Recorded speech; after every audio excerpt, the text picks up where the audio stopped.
Comment se traduit la blessure d'injustice chez les personnes qui en souffrent? Comment identifier si vous-même vous êtes, voilà, «détenteur», on va dire, entre guillemets, de cette blessure? Ou bien dans votre entourage, comment pouvez-vous repérer, si vos enfants, si vos proches souffrent de cette blessure-là? C'est ce que je vous propose d'identifier, avec vous, en vous présentant notamment les caractéristiques, en fait, hein, voilà, d'une personne qui souffre de cette blessure. Je vous remercie beaucoup d'être avec moi aujourd'hui, de m'écouter, de liker, de vous abonner, de commenter. Alors avec des commentaires gentils, attention, hein. Mais voilà, je vous remercie d'être, proactif aussi, hein, par toutes ces interactions, hein, de likes, de partage, même dans des commentaires, hein, et ça sera avec grand plaisir que je dirai, tout ça, bien évidemment. Alors, bah, j'y vais, hein. Je vous fais pas un podcast trop long, histoire de que ce soit facilement, visible et audible pour chacun. Alors bien sûr, tout ça est aussi, hein, quelque chose, enfin, une une vision, toute personnelle et il y a certainement des choses à rajouter, hein, à ce que je vais vous dire. Le but n'est pas de faire non plus un étalage dans la profondeur, hein, de cette blessure comme les autres, hein, puisque je ferai aussi un podcast sur, les autres blessures, hein, de l'âme. Mais c'est vraiment pour brosser, on va dire, un on va dire un portrait robot, hein, cette blessure-là et des personnes qui souffrent de cette blessure pour que ce soit, encore une fois, mettre le doigt en fait, hein, mettre le doigt sur la problématique et comprendre davantage ce qui se passe pour soi, mais pour l'autre aussi, hein, d'accord? Alors, une personne qui souffre d'injustice ne se sent pas appréciée à sa juste valeur. Voilà, hein.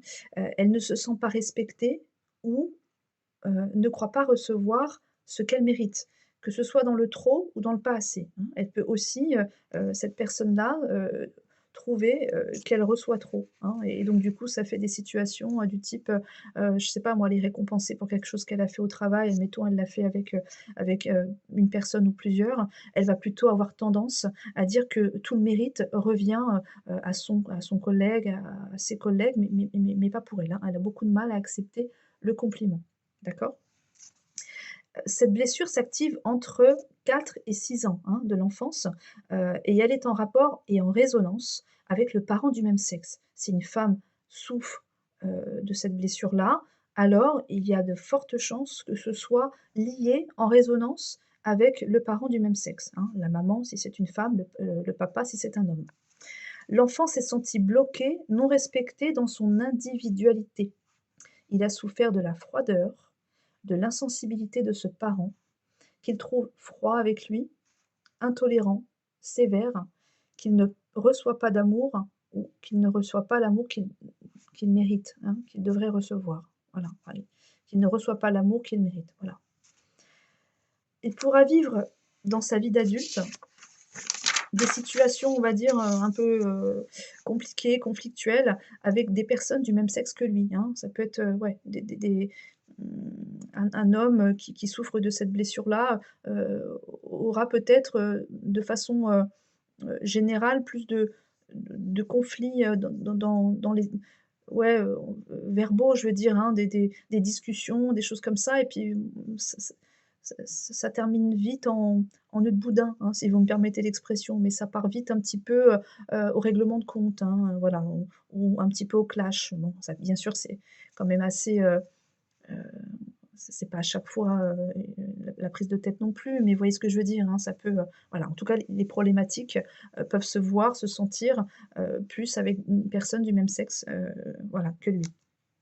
Alors, avec les blessures de l'âme, il y a tout le temps un masque qui est porté, hein, par la personne, qui subit, qui vit, hein, cette blessure. Pour, la blessure de l'injustice, le masque qui est porté, en fait, c'est le masque de la rigidité, hein, d'accord? Donc rigidité déjà, quelqu'un de rigide, hein, quelque chose de rigide, hein, c'est quelque chose qui ne plie pas, c'est quelque chose qui n'est pas souple, qui ne suit pas le mouvement, qui est, voilà, qui peut être cassant parfois, hein, effectivement et ces personnes-là peuvent être assez cassantes, même dans leurs propos, hein, quand, voilà, quand ils parlent à d'autres. Alors ils se font croire et font croire aux autres que rien ne les touche ou ne les atteint, ce qui fait d'eux, en fait, des personnes qu'on peut qualifier de froides, hein, des personnes froides et distantes, par exemple, hein. Le rigide est souvent perfectionniste, il veut vivre dans un monde parfait. Il se coupe de sa sensibilité aussi, hein, ça c'est voilà une caractéristique aussi assez, heu, voilà, alors, il y a pas que, la enfin les personnes qui souffrent d'injustice, hein, qui se coupent de leur sensibilité, mais en tout cas, c'est vraiment quelque chose que l'on retrouve, hein, dans ce dans cette blessure-là. Par exemple, il admet rarement vivre des problèmes, de la fatigue ou des problèmes physiques. Il aura toujours tendance à minimiser, hein, «Ah oui, non, non, ouais, j'ai mal à l'épaule, mais non, mais ça va aller, hein, allez demain, je me lève et ça va mieux, quoi». Ou «Oui, j'ai des problèmes d'argent, mais bon, ça va, je vais m'en sortir, hein, tu sais, moi je rebondis toujours», hein, voilà. Ils vont toujours avoir tendance comme ça, hem à minimiser, hein, ce qui leur arrive, que ce soit dans des, voilà, peu importe à quel niveau, hein, que ce soit dans des problèmes, professionnels, financiers probablement aussi, on peut mettre ça, pourquoi pas, et physiques, hein, des douleurs, des maladies ou quoi que ce soit, non, non, ça va aller quoi, hein, voilà. C'est parce qu'il ne respecte pas ses limites et ça, c'est important de le dire parce qu'effectivement, j'ai, au plus près de moi quelqu'un qui souffre, de cette blessure d'injustice et c'est vrai qu'il ne connaît pas ses limites, en fait, hein, et là, je parle du corps physique.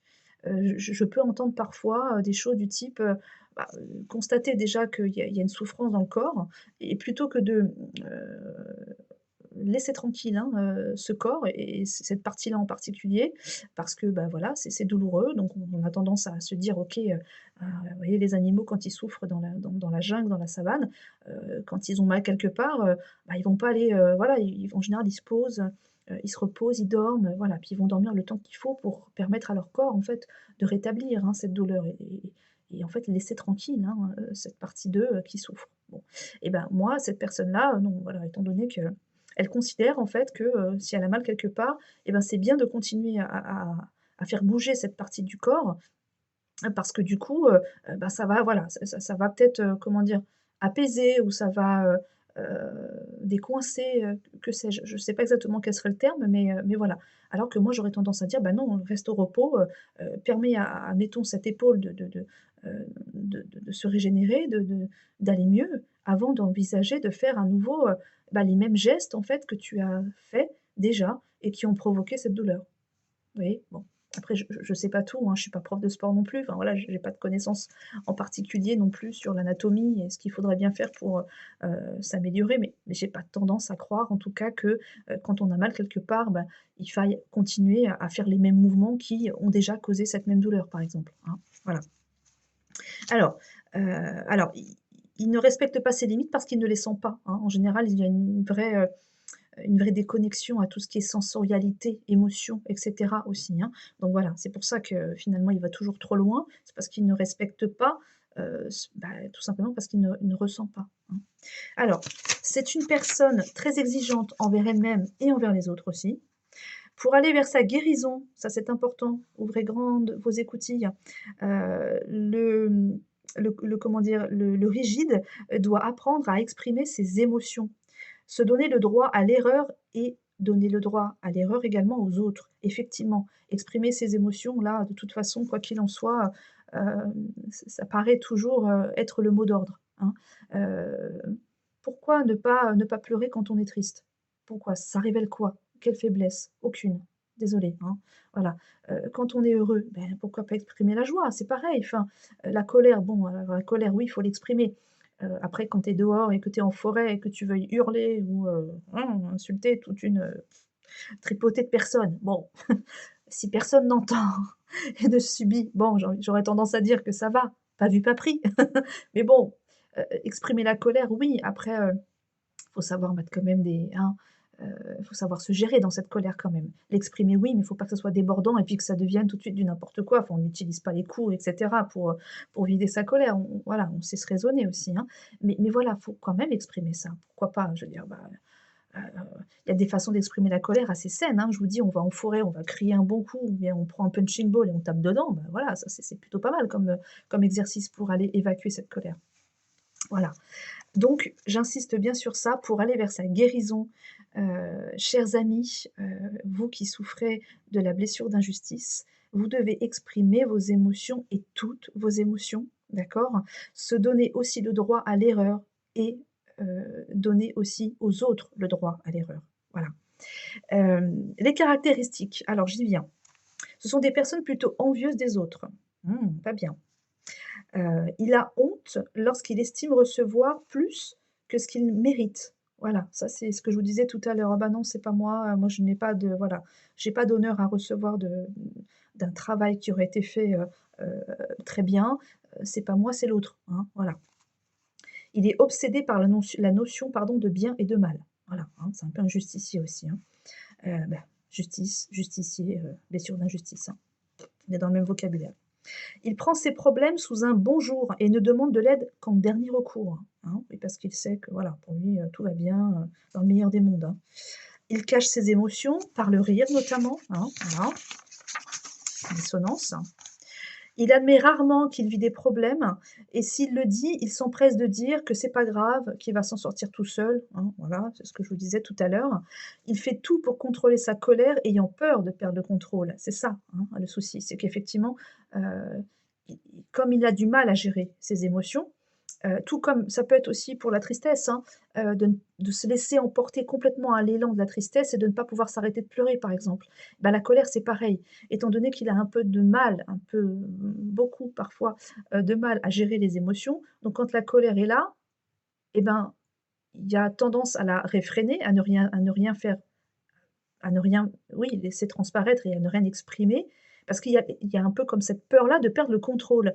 Alors c'est valable pour la colère, mais c'est valable pour toutes les autres émotions, hein, la tristesse aussi. C'est de voilà, de perdre la face quoi, en fait, hein, d'accord? De se mettre à pleurer d'un seul coup et vraiment à chaudes larmes, ben voilà, d'un seul coup: «Non, non, je perds le contrôle, ça va pas». Bon. Il exagère souvent un fait ou une accusation. Il est inconscient au point qu'il peut être injuste envers les autres et envers lui-même. Il montre difficilement ses sentiments parce qu'il ne sait pas gérer sa grande sensibilité, hein, ça revient un petit peu, à ce que je vous disais à l'instant. Il est le spécialiste aussi en autosabotage, hein. Alors ça, voilà, quand ça commence à aller trop loin, selon lui, hein, voilà, il y a un super poste, une promotion, qui peut lui être proposée, par peur de ne pas être à la hauteur, voilà, il aura tendance à dire, bah, à auto-saboter en fait, à s'auto-saboter et puis à dire: «Bah, non, non, je le prends pas ce poste parce que je suis pas sûr de gérer, je suis pas sûr», voilà, hein, comme il a toujours tendance à penser qu'il ne peut pas, qu'il ne sait pas, que c'est pas très juste, voilà, «Je le mérite ce poste ou pas?»